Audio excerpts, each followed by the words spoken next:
John Brown's body lies a-mouldering in the grave, while weep the sons of bondage whom he ventured all to save. But though he sleeps, his life was lost while struggling for the slave. His soul is marching on. Glory, glory, hallelujah.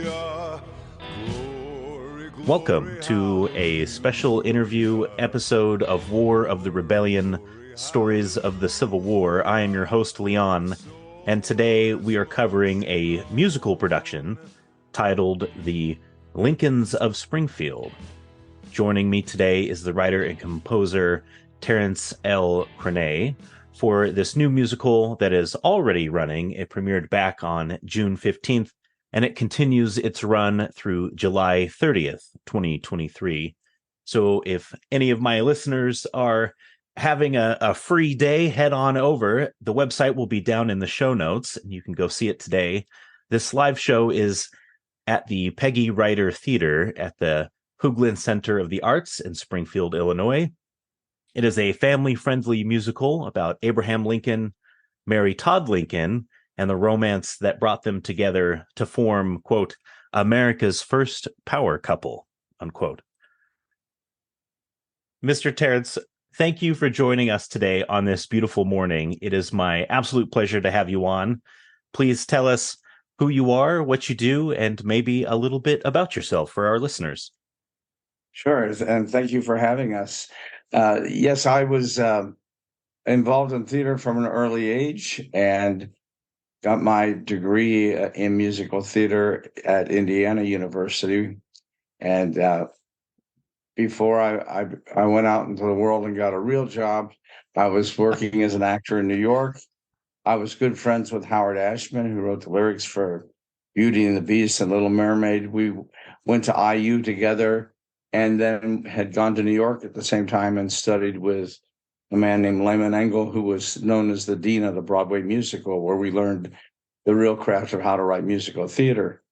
At some point, I moved to California, met my lovely wife, and I taught high school for a brief period, but ended up going to law school. So I figured if I was ever going to be able to buy a house in California, I needed a better job. Of course. And so I figured I was trying to figure out what I could do. And I figured, well, I could write and I could act, so I'd probably be a good trial attorney. So I became a trial attorney. I was in private practice for about 12 years, and then I became chief trial counsel for Zurich Insurance Company at their largest office in the country in Los Angeles. And so altogether, I practiced law for close to 40 years. Oh, wow. But I continued to write, and I've written several musicals, but this one is my first love of all the ones that I've written. I had a lot of passion for the subject matter. So both my wife and I are originally from the Midwest. I grew up in Cincinnati, and she grew up in Davenport, Iowa. Oh, excellent. That's amazing. We could do a whole podcast just about your life, it sounds like, with how incredible it's been. The people you've met, the places you've been, and the cases you've been a part of, I'm sure. Oh my goodness, yes. And when I lived in New York and then did my stint as an attorney, but at the same time, I wanted to develop this show in particular. So about 10 or 12 years ago, I began co-producing shows on Broadway. I co-produced A Night with Janis Joplin, for which Mary Bridget Davies was nominated for Best Actress in a Musical. And I co-produced a revival of Leonard Bernstein's On the Town, and also co-produced the 39 Steps, which had both On the Town and 39 Steps had multiple Tony nominations, and 39 Steps ended up winning the Tony. So it's been a varied and interesting life that I've been through. Oh my gosh, just amazing. So I have to know, What was the catalyst that convinced you to write and compose this musical production? Where did the idea come from? Well, like I said, I grew up in Southern Ohio, Southern Indiana. So I was exposed to all the Lincoln legends and traveled with my family to all the Lincoln historic sites when I was young. Uh, in the fifth grade, I was the kid chosen to wear the construction paper stovepipe hat to deliver the Gettysburg Address for the school. And and I had a good friend when I was in elementary school and high school, whose dad was a history teacher, and his passion was the Civil War. As when I would go to their house, there were always, you know, Confederate money and Civil War newspapers, and just I was just fascinated by it all. And then when I went to study with Lyman Engel in New York, and again, and when I moved to California, he also would come out to California. So I studied with him up until the time that he passed away while I was in the middle of law school. And he would say not to worry about getting the rights, but as I found out, uh, if you're going to do an adaptation, a musical that's an adaptation, and 90% of them are either adaptations of a novel or a play or perhaps a movie, or now we have what they call the jukebox musicals, where they do a compilation of pre-existing music and put it together and create a story around it. But you have to have time obtain the rights, and it's not as easy as one would think. And I didn't want to put all my energy into adaptations where you might end up not getting the rights, and then you've wasted a tremendous amount of time and energy on a project that you can't actually have performed. So I wanted to do an original musical where I didn't have to worry about getting rights. And having been exposed to all the Lincoln sites and the Lincoln stories, and even going to Indiana University where they had a great Lincoln archive there, I said to Lemon, I have this idea for an original musical about the Lincolns, and not just focusing on him, but the two of them and their whole story. And his response to me was, "Well, Terry, all I could tell you is, if you're going to write a wholly original musical," he said, "before you can write My Fair Lady, you have to write Pygmalion." And I don't think it really sunk in at that time, but not only was I writing an original musical, but one that had to be as historically accurate as possible and taking as little license with the historical accuracy about Lincoln. Because, you do a show about Lincoln, it's like when you do a show about the Bible, you better get your facts together. And so it took probably a longer time than other original musicals because of that fact. But I had the passion for it, and I stuck with it, and finally got to the point where we decided we would start developing it. And it's been a long but pleasurable and passionate project. Oh my gosh, it sounds like it. It seems like all of these projects that I have been talking to folks about have been years and years and years in the making. Did I hear you say that this took you started doing this about 12 years ago, 10 years ago? I spent about 12 years doing all the research, and I would say, with regard to the way these things work, is we had a workshop in California. We ended up going to New York and doing inequity staged readings with the union actors. We did a concert version in Pasadena. We did our first full production in Santa Barbara, California, about 2 years ago now, I think. And now we're doing this production here in Springfield, where it's our hope that we would have a built-in audience, and the people from Springfield just love it. We've gotten a standing ovation at every performance this year. Oh, And amazing. the people literally will come out of the theater crying. but not tears of tragedy. It's really sort of tears of joy. And I was taught by Lehman how to do what he called use his theory of emotional opposites. If if you want to make people laugh, and there are comedy songs in this show, believe it or not, the instruction would be to find something in about the material in the show that is tragic for the character, but is funny for the observer. So it's that whole Lucille Ball formula, where she's going to a dance that night, but she gets her hand stuck in a bowling ball that afternoon, and for her it's tragic, but for the observer it's funny. And so the big comedy song in this number actually is called "Someone Who's as Good as General Lee," and Lincoln and the cabinet are discussing how there's this litany of generals, the one after another. The next one's worse than the one before. And so they go through, McClellan and Burnside and everybody. And what Lincoln says to his cabinet while they're having this discussion is that you can hear the Army band playing. And he says, look at them. They're all in perfect step. Every note's executed brilliantly. Why can't the rest of my army be more like that?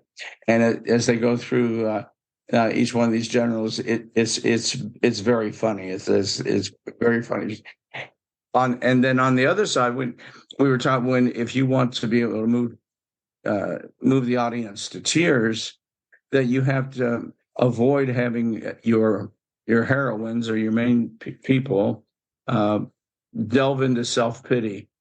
And so in this case, Abe has a song at the beginning of the show when he leaves his parents, and they ask him where he's going to go, and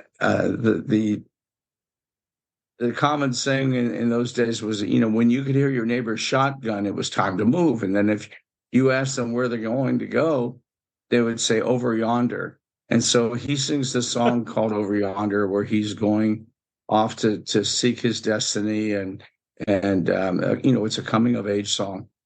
And that the theme of that number repeats itself a couple of times, especially when he gets back to when he's in the White House and he's being discouraged. He just had a widow come in and ask to have her son released because he's only 17 and her husband was killed, and he gives him his parole to get out, and he's very down. And Mary at that point sings that song again about over yonder, about this wonderful place, and that it's a place where he recognizes. He says, hitch your team to a dream and go over yonder.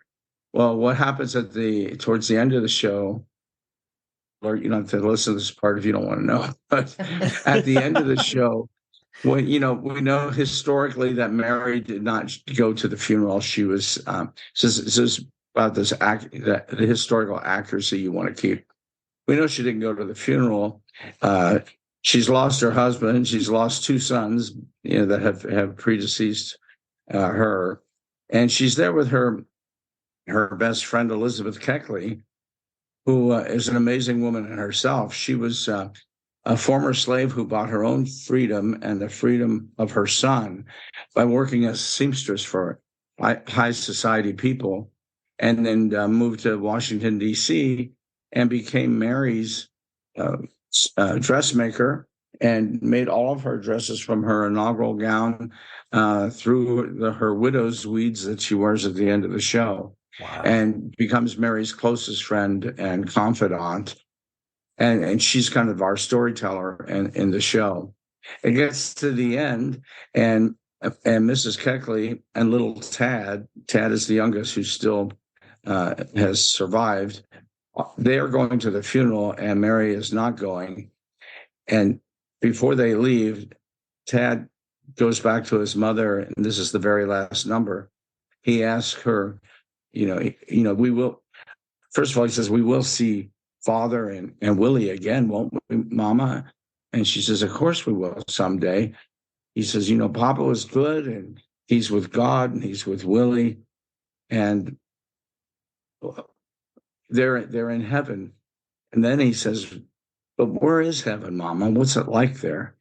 And at that point, she sings the reprise of this Over Yonder song that we heard Abe sing that was so hopeful in the beginning. And emotionally, it's sad, but at the same time, it ends with hope. And and and it's so effective. And I wouldn't have known how to do this without Lyman Engel's help. But to have Mary rise above the situation and comfort her child at the end and be singing about over yonder being heaven, the people just they lose it. I mean, there are grown men crying in the audience. So I have a couple questions down. I will talk to you about that. I want to backtrack just a little bit because I do have listeners from around the globe, and I wanted to hear your perspective about why you wanted to have the musical. I know you touched on it a little bit.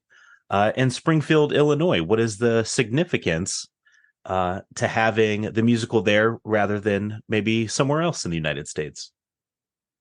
Well, the musical is in development. Like I said, we did a workshop in California. We had stage reading in New York, and these things do take a long time to develop. And we didn't want to trying to directly go to New York. We do have a lot of interest from Ford's Theater in Washington. Oh, of course. And there are the people who are in these various Lincolns associations. There's one that's I guess it's called the Abraham Lincoln Association. They're a national group. The head of that group called me the other day, and they're so excited about this show. So we wanted to come here. I did a lot of my research here. When I started doing the research, they didn't have the internet. So I was reading everything I could find about Lincoln. There were archives at Indiana University. I had gone to the Huntington Library in Pasadena, where they had Lincoln scholars, and wanted to get everything as accurate as possible. But as far as coming to Springfield itself, we felt that, Abe lived here for 25 years, probably familiar with the farewell to Springfield address that he gave when he left here, and where he says, he came here to Springfield. That's where we are right now, as a young man, and left as an old man, and his presence is still here, not just in Springfield, but in the surrounding areas. And people are passionate. They're as passionate and as proud of Lincoln as I am, and they all have something to say about Lincoln. That some things that I of course know, but some things I've learned some things that I didn't know, and they've learned things from the show that they didn't know. But everybody here has a passion for it. And we felt, we would just go into the lion's den, and if there was anything historically wrong, I was sure that I was going to hear about it. And I've heard some minor things, but overall, I think they're amazed. They're amazed how accurate it is. They're amazed how educational it is, yet how entertaining it is, and how it is family friendly. I pride myself that there's not one swear word in the whole show, and people are coming with their children, and when they leave, they just they thank us for bringing the show to Springfield. So we thought we would get a warm reception, and we have. Oh my gosh! Well, obviously well deserved, because having just listened to some snippets of the music myself, I was incredibly impressed. And it's amazing that you went and did so much research over such a long time to get it right, because it sounds like it's paying off. But without giving too much away, can you tell us what the musical is about? What does it encompass in Abraham Lincoln and Mary Todd Lincoln's lives? Well, the show has what we call a very large arc. It's going from the time when Mary was about 10 or 12 years old, until after the assassination. So the whole first act is how was it that this unlikely couple came to be together? This Southern belle from a slaveholding family who marries this backwoods genius, but who was self-educated. She's very well educated, and she went to a French finishing school. She's from a high, social plateau.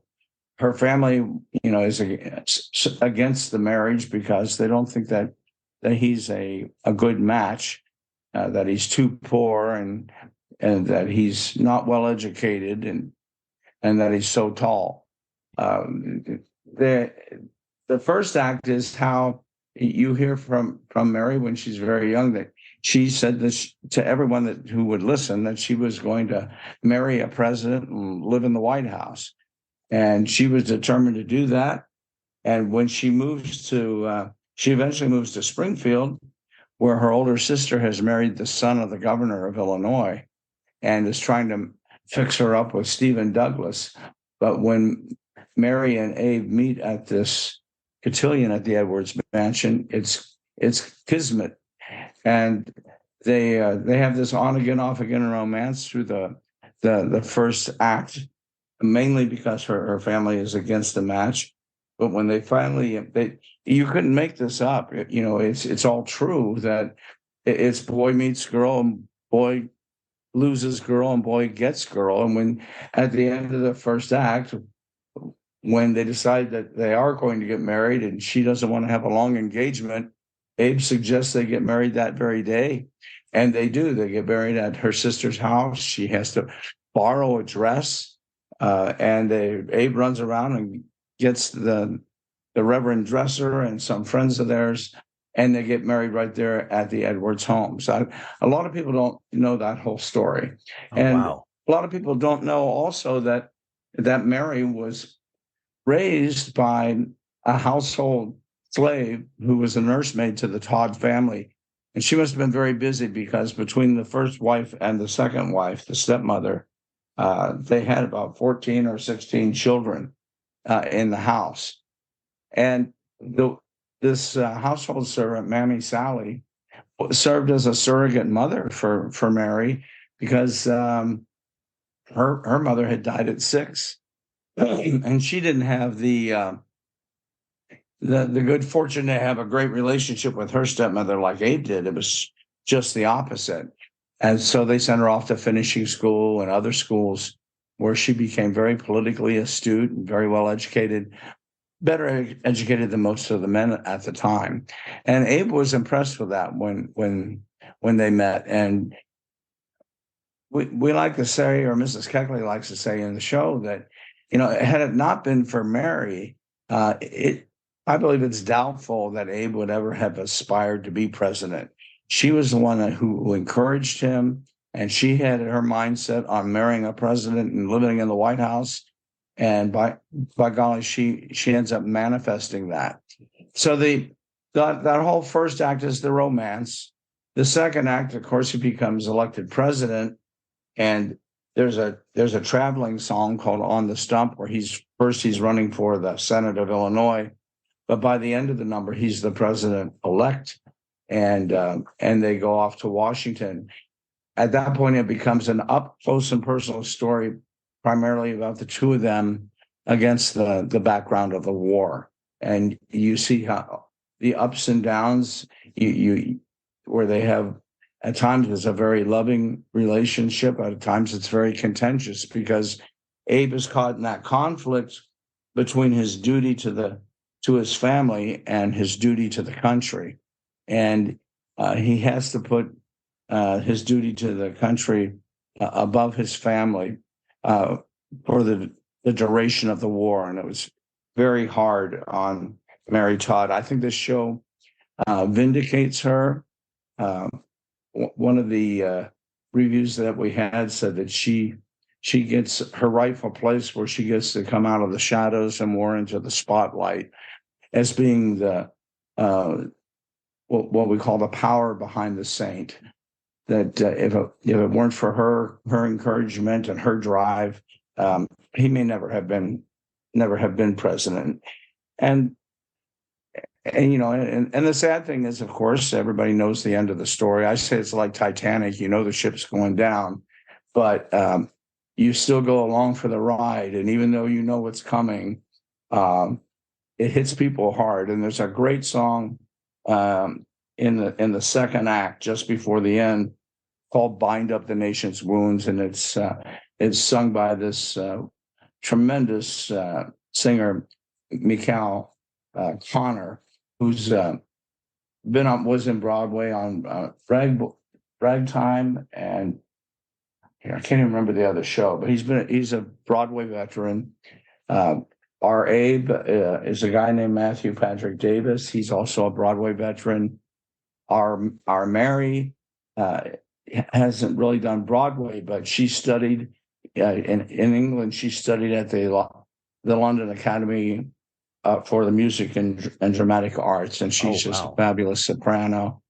And then because of this large arc, we have Mrs. Keckley, the one I was talking about, who was a former slave herself, but became free by buying her own freedom.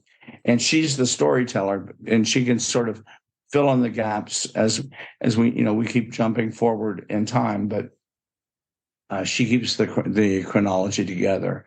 And she's a tremendous singer as well.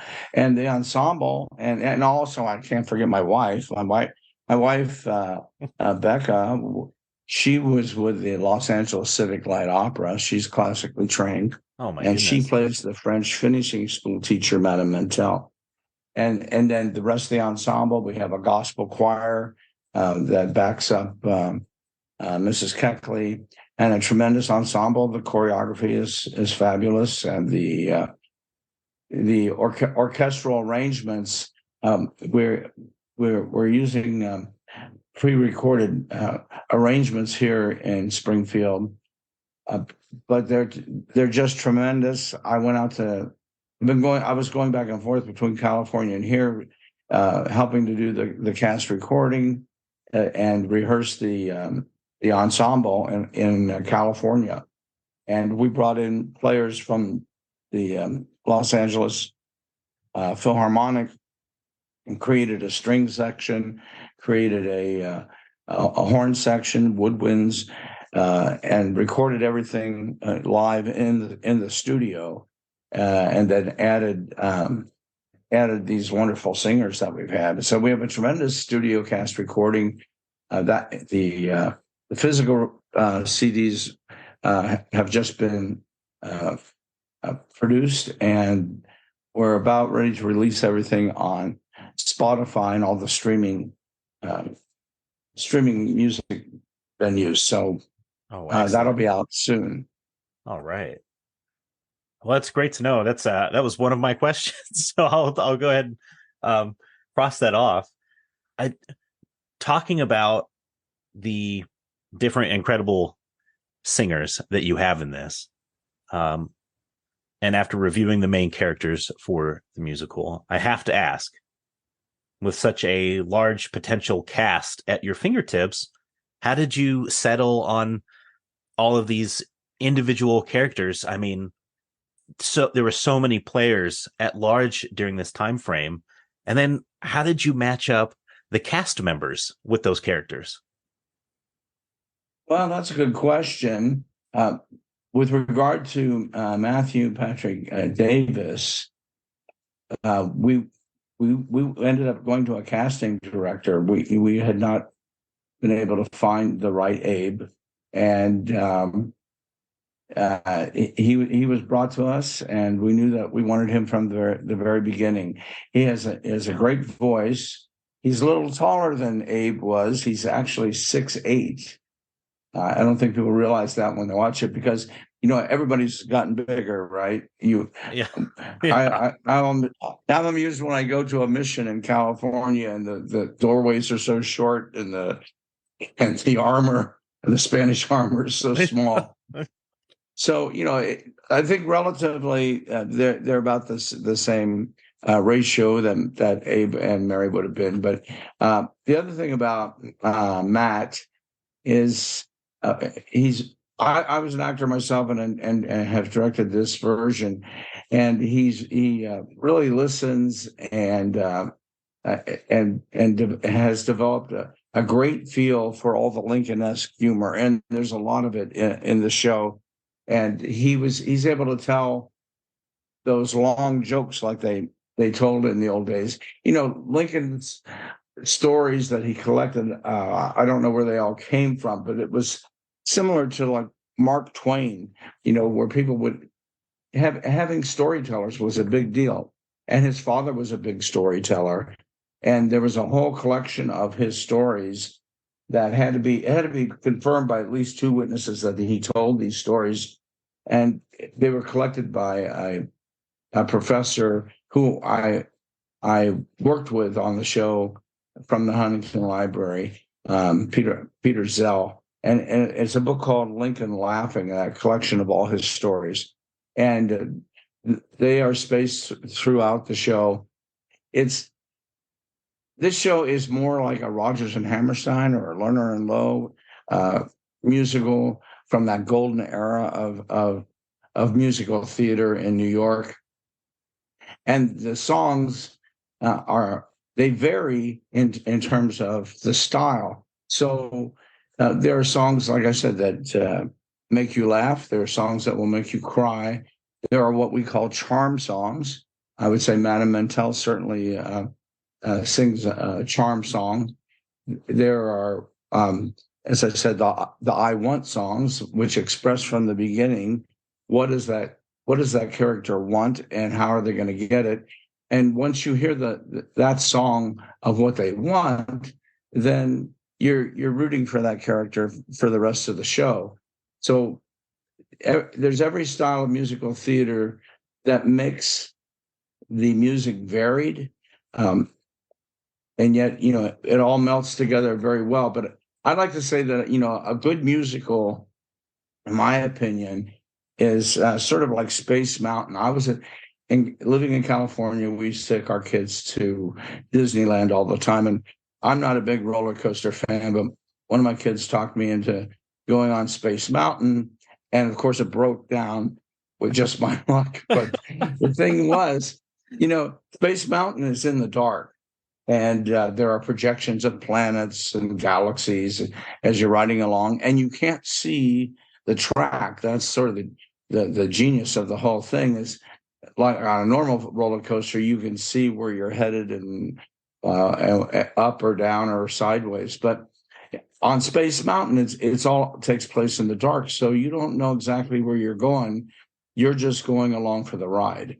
And I feel like a good musical should be like that. There's really a tremendous amount of structure, but you don't want the audience to see the structure. You just want them to go along for the ride. And that day at Disneyland, I remember they had to flip on all the work lights to fix whatever the problem was. And then you could see all the framework for the roller coaster. But when they turn the lights off, you're just going along for the ride. And that's what I like. When they turn the lights off in the theater, you're going along for a ride. That's amazing. Oh gosh, that's exciting. And thank you so much for giving such a I know I've got lots of Disney fans in that listen to my podcast, so they're gonna love that analogy. I want to move on to talk about some of the music here. I was able to listen to 4 songs, and I kind of wrote some things that I wanted to ask you about them. The first song that I listened to, and correct me if I'm wrong, this is one of the opening numbers, or the opening number, and the song is titled "Cotton's No Longer King," and that's sung by Rosemary Blankson. Correct. It sent shivers down my spine.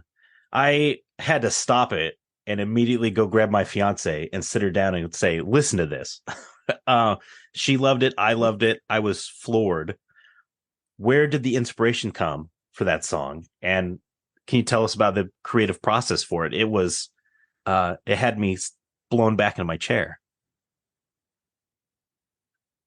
Well, I would say in terms of the creative process, um, my writing probably is similar to Dolly Parton, and I do write a lot of country music. I did write a lot of country music, and especially story songs, even before I started writing musical theater. And she always calls that her God time, and I would say it's sort of like that. I tended to I'll get an inspiration, and sometimes I feel like I'm not even writing it myself.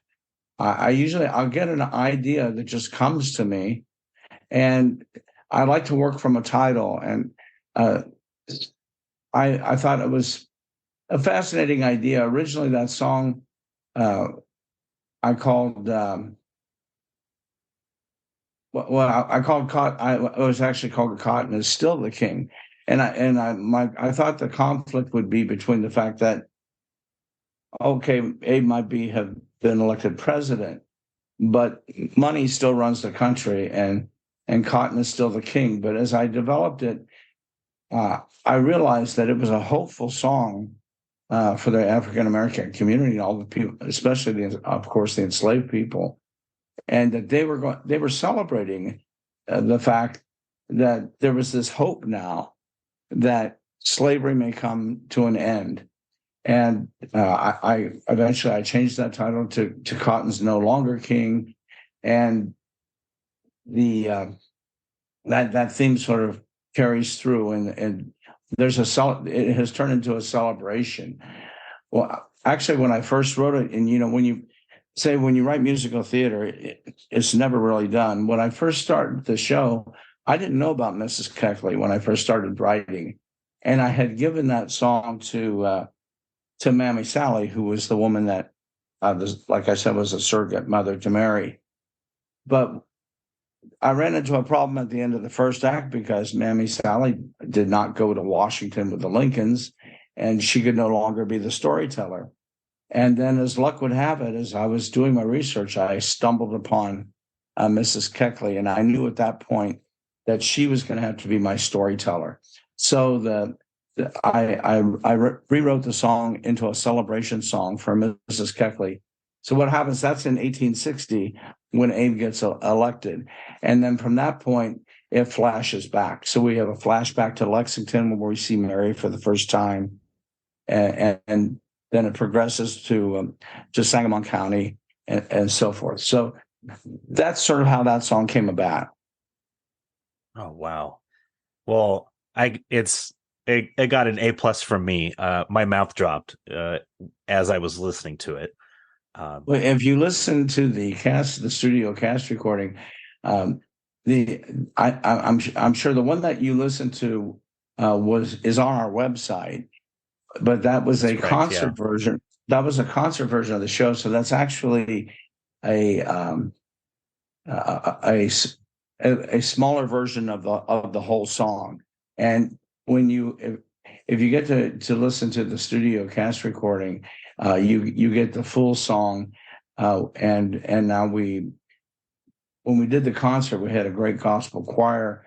But now that we went into the studio and did new arrangements, it's even more powerful, I believe, than it was before. And as soon as you sent it to me, it was the first one that I listened to, and it made the hair on my arms and the back of my neck stand up. I got that's goosebumps. Good to hear. That's what it's supposed to do. It was amazing. The next song that I got to listen to was Diamond in the Rough by Deborah Robin. Yes. I loved listening to this, and while I was listening to it, it made me wonder, when you're writing your music and you have the idea in your head about, I suppose, what you want it to sound like, do you have particular pitches or chords in mind? Like, you already know that a soprano needs to sing the song? Actually, no. I have sort of, I say it's in the style of Rodgers and Hammerstein, but what the other thing I would say is, and I was influenced a lot by Irving Berlin, and I was so busy as a practicing attorney in Los Angeles. I didn't have a lot of time for writing, except on the freeway. There was one court 37 miles from my home that would take me close to 3 hours to get to in the morning. And it was only 37 miles away. And I can remember that particular song driving what they call the Sepulveda Pass on the 405 freeway. And what I would do, I would write in my head in the car. And sometimes if I had a portable dictaphone, I would maybe sing some of the music. But what I generally would do, I had read, of course, that Mary referred to Ava as her diamond in the rough, and that she was going to be the woman behind him that could help him be successful. And this is consistent with there's a historical novelist, a woman that I read a lot about, and one of her favorite sayings is that history makes more sense when you put the women back in. And that's sort of what this show does. When you put Mary and Mrs. Keckley in the show, you started getting a real sense of how exactly was it that this guy, who was pretty rough around the edges, was able to be, gain the sophistication to become president, and taking nothing away from him. I mean, he's a genius and politically astute, but he needed her to be behind him. And so she was, she says in that, one of my favorite lyrics in the show is at the very last verse of that song. She says, this diamond in the rough, how I'd love to be the one to help him shine. And until at last I understand every facet of the man, if that diamond in the rough were mine. And I can tell you that my working lyric before that was, I'd polish and I'd buff and I'd give him all my love. And I told that to my wife, and she said, "That's horrible. You've been doing a lot than that." So my wife was very much the same way behind me. And, if I run things past her, she's not afraid to tell me, "No, that's not good enough. Keep working on it." And I can remember being on that Sepulveda Pass when that lyric came into my head. And I thought, well, thank my wife and thank God that I came up with such a much better lyric. Which, the facets, of course, referring to the facets of a diamond. I do a lot of that, and Irving Berlin did a lot of that. He mostly wrote in his head. There's a famous story about him where he became the music writer, both lyrics and music, for Annie Get Your Gun. And originally that show was produced by Rodgers and Hammerstein. They also produced as far in addition to writing, and they had procured the rights to the whole story of the Buffalo Bill story, and they had gotten Dorothy Fields signed on to do the lyrics, and they also got the writer that had done Showboat, Jerome Kern, with Hammerstein, to do the music. But Jerome Kern got to New York and promptly had a heart attack. And then Dorothy Fields told Rodgers and Hammerstein that if Jerome Kern wasn't going to do the music, she didn't want to do the lyrics. So they approached Irving Berlin, who said, "Well, I don't know anything about writing country music." And Hammerstein said, "Oh, it's easy, Irving. You just leave the G's off the ends of all the words." And so they were at a rehearsal, and they were doing this. Moss Hart was the director, and they were doing the scene where it's the competition between Annie and the man who ends up being her husband. But they were, they're antagonistic at first. And Moss Hart says to Irving, "Irving, this seems like be a really good spot for a song." And Irving agreed, and he said, "I'm gonna go work on that." So he leaves the rehearsal, grabs a cab, and about 45 minutes later, the phone rings at the rehearsal, and Moss Hart picks it up, and it's Berlin. And And he says, yeah, what is it, Irving? And Irving proceeds to sing the entire song of anything you can do, I can do better. Verse, just verse after verse. And Mozart says, well, that's fantastic, Irving. He said, when did you write that? He said, in the cab on the way back to the hotel. And so, Wow. yeah. And so, I years ago when I decided I thought, well, this is crazy. I'm an actor and I'm writing country music, but I ought to be doing musical theater. And I was a little intimidated about doing it. And then I really took my inspiration from Irving Berlin. And, he would have other people notate his music. He could only play on the black keys. And in fact, he had, today you can buy an electronic keyboard and press a button and go to any key that you want. But in those days, they didn't have that. And Berlin had several pianos made where the keys would lift up and mechanically shift over, and he could still play on the black keys, but be playing in a different key. And now we can do that electronically. And so I tend to do that. In fact, the comedy number I mentioned, someone who's as good as General Lee, I got the idea for that, and usually in the middle of the night, like 3:00 in the morning or something. And the idea will start coming to me, then the lyrics start coming to me. And then pretty soon I think, oh, shoot, I'm going to have to get out of bed. And so I get myself out of bed and start working on it. And I finished that song probably at 6 a.m. or something. And then went to the piano and that's what I do then is go to the instruments and try to figure out what I just wrote. And so I was working at the piano, and then it suddenly dawned on me. I said, well, this is cool because this is a march. That's what it ought to be. It ought to be a march. But it's not like I sat down and said, well, I'm going to write a march. The ideas just come and I write them in my head, and then I have to pull them out of the instrument. And it may seem like a strange way to write, but the truth is, if you compose at the instrument all the time, you fall into patterns, and pretty soon everything that you write sounds the same.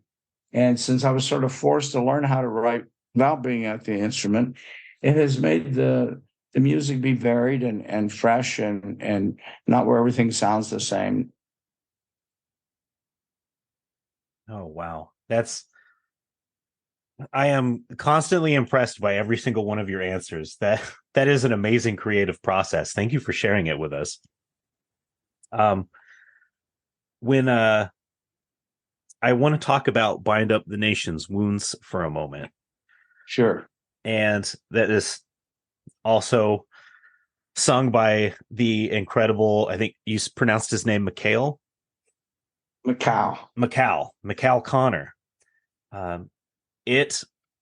If you had told me that they had sung that song at Lincoln's funeral, I would have believed you. I had this feeling of melancholy that kind of descended over me and my entire room the entire time that I listened to it, and that a better future had been robbed from us. And now we have to try and pick up the pieces. Exactly. How did you write that? Oh my God, it's amazing.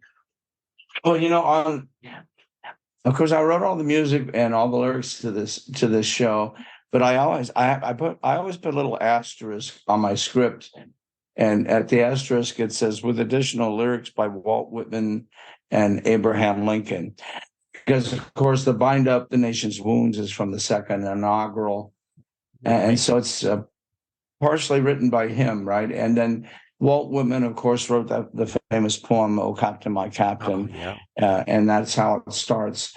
And I was entrenched in all that Lincoln history, and I used to read all the Bruce Caton books on the Civil War, and what I was trying to do with probably the entire show is to put flesh and blood on these people and let the audience get to know them from when they were young, so that by the second act, you feel that you know them. And I wanted to have the audience get a sense of what a tremendous loss it was when Lincoln was killed at that time. And I know that you're a Civil War enthusiast, and anyone who's ever looked at the photographs and seen all these different funeral receptions. I don't know. They built all these memorials or whatever it was. What I don't know what to call them, but as you know, as he went from Washington to Philadelphia and Cincinnati, wherever they went, people were in mourning everywhere, and I wanted to have the country, the current country, try to understand what that was like, and the putting that song together, I think it captures that, and it not only captures that feeling, I think, but in a sense, it's very timely. And given the state of our country and how divided we are, and at this time, and to hear Lincoln give the House divided speech, and then to hear after the assassination, to hear Mikhail come out and sing this with all the ensemble dressed in mourning clothes, and he's dressed as a Union soldier, and he sings it to the audience. And when he gets to the end and says, that Master Lincoln's gone, it's true. If he were here, he would say to you, "You've got to bind up the nation's wounds." It's chilling, and the audience can feel it, and they relate to what's happening today. And how it came about, I don't know. I can only say I think it was inspired. It certainly it must have been, because once again, another one of your pieces knocked me right back into my seat. And speaking, we talked about this earlier about crying coming after watching this. When I listened to Over Yonder, sung by Matthew Patrick Davis, who plays Abraham Lincoln, when I first listened to this song, I can quite unashamedly say that I cried right here in my studio. And just I couldn't, it was so emotional. What are you doing to my emotions, Terrence, with this music? And this reminded me of the America we all want, the idea of it, the future, the past, everything we want to strive for as a country. It felt like it was all rolled up into one. Oh gosh, can you tell us a little bit about that? Well, like I said earlier, part of that was by design, that myself and Howard Ashman and all the people who had the good fortune to study with Lyman Engel learned about, to bring an audience to tears, and not necessarily negative tears, but just an emotional state. I think that with Over Yonder, it speaks to sort of a lost America, and we're at a stage again where a lot of people believe we could lose the republic, and it's speaking to all of that, and it's by design, that again, especially when it comes back at the end, and Mary sings it again to her son, who's just lost his father and already lost his brother. To be able to try to rise above that, it's sort of that. It's a kind of a tired statement, I guess, but it's the idea that you have ordinary people placed in extraordinary times, and they're able to somehow rise above that, and it's heroic, and that is all those emotions. Even the song that precedes that, "Save Our Union," it's palpable in the theater as we're doing this production, when they sing the song about "Save Our Union," and Mary is singing because of all the contention that has born between them. She's singing about saving their marriage, and Abe is singing about saving the country. And it's palpable when he goes off to Gettysburg after singing that song, and the whole ensemble is there. You can feel the audience relating to that. That we're at a time now again when we need to save the Union, and those thoughts, you can't help but have those thoughts run through your mind as you're listening to it, but knowing that there is a higher power, and there is hope, and I want to give people hope. Well, you certainly pulled it off. I can tell you that much. It was I was not expecting to have so many emotions stirred inside of me so early in the morning. You're not the only one. When we first workshopped the show, my wife and I had a small private school that we ran for a while with a concentration on the arts. And actually, our first workshops were at the school where we had the students play a lot of the roles, and their parents actually played the adult roles. And as I told you, I used to write country music, and a good friend of mine who's now passed away, he went by Cowboy Shane, and he was a great entertainer and a good songwriter himself. I invited him to come to just this little workshop production, but the essential parts of the show were there. It didn't matter that it was kids and parents that were putting it on. And so when I always like to, get out into the audience to see what the reaction is as I was working on the show, and see if I was going to be able to draw those emotions out. And my young son, who's now he runs the lights for me and created all of our projections for this production. But he was at that time, I don't know, maybe 8 years old or something, and he knew this friend of mine. We went out into the audience, and I could see him from the back, and I called his name out, and he turned around. My son was standing with me, and there were just tears rolling down his cheeks. And when we were done that day, my son was in the car with me, and he said, "Dad, you made a cowboy cry." So, oh my goodness, that's adorable. Yeah, and very true. I'm a Marine, and you made me cry. And wow, that's sympathy. Yeah. Oh my goodness. Thank you so much for joining this on this episode of War of the Rebellion. We're almost out of time. I want to leave you with the last word. Is there anything that you would like the audience to know, either about yourself, about upcoming work or this work, or about how the audience can see this musical? Well, I would say I would just like to give a lot of credit to my wife. She's helped produce this show. She performs in this show. She has believed in this show. Times when I felt like giving up on it, she encouraged me. And so I guess this show makes more sense when you put the women back in too, because she has been with me the entire time, and I probably wouldn't be here doing the show if it weren't for her. So I like to give her credit, and credit to all the tremendous cast, all the people who've helped me, and Lyman Angle. Oh, absolutely amazing. Thank you so much. For everyone listening, the Lincolns of Springfield is playing now from June 15th to July 30th, 2023. Go online to the lincolnsofspringfield.com. You can get your tickets there. If you got to drive there, drive there. If you got to walk there, walk there. And if you got to fly there, go for it. This musical is something else. You got to go. But with that, we will see you in the next episode, and thank you for listening.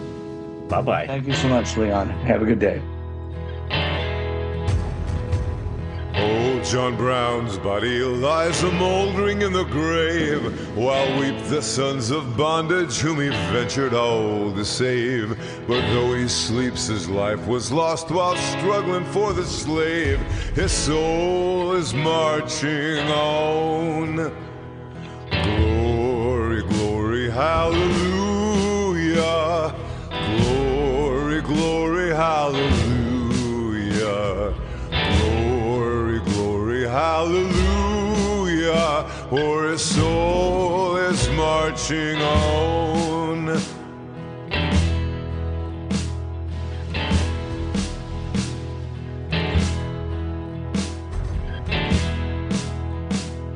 John Brown was a hero, undaunted, true and brave, and Kansas knew his valor when he fought her rights to save.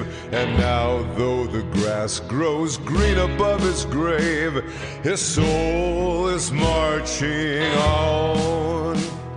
Glory, glory, hallelujah. Glory, glory, hallelujah.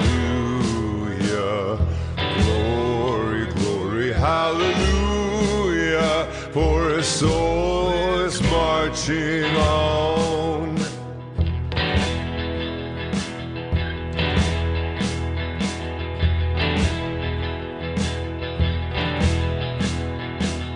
He captured Harper's Ferry with his 19 men so few, and frightened old Virginia till she trembled through and through. They hung him for a traitor, themselves a traitorous crew, but his soul is marching on. Glory, glory, hallelujah. Glory, glory, hallelujah. Glory, glory, hallelujah, for his soul is marching on.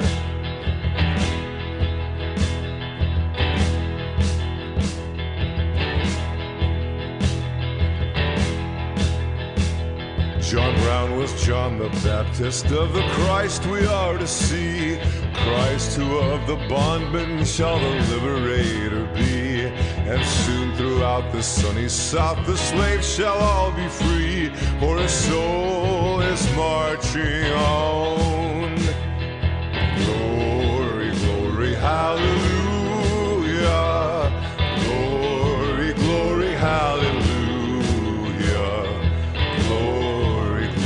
Hallelujah, for his soul is marching on.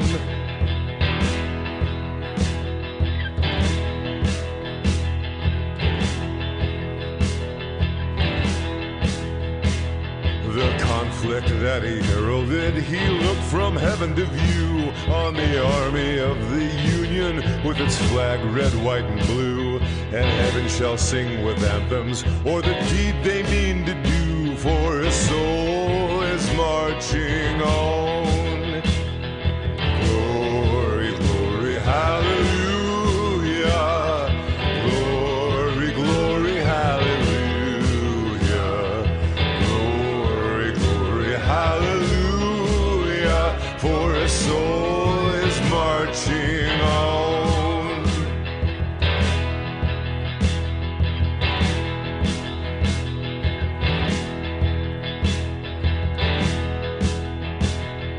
Soldiers of freedom, then strike while strike ye may, the death blow of oppression in a better time and way. The dawn of old John Brown has brightened into day, and his soul is marching on. Glory, glory, hallelujah. Glory, glory, hallelujah. Hallelujah, for his soul is marching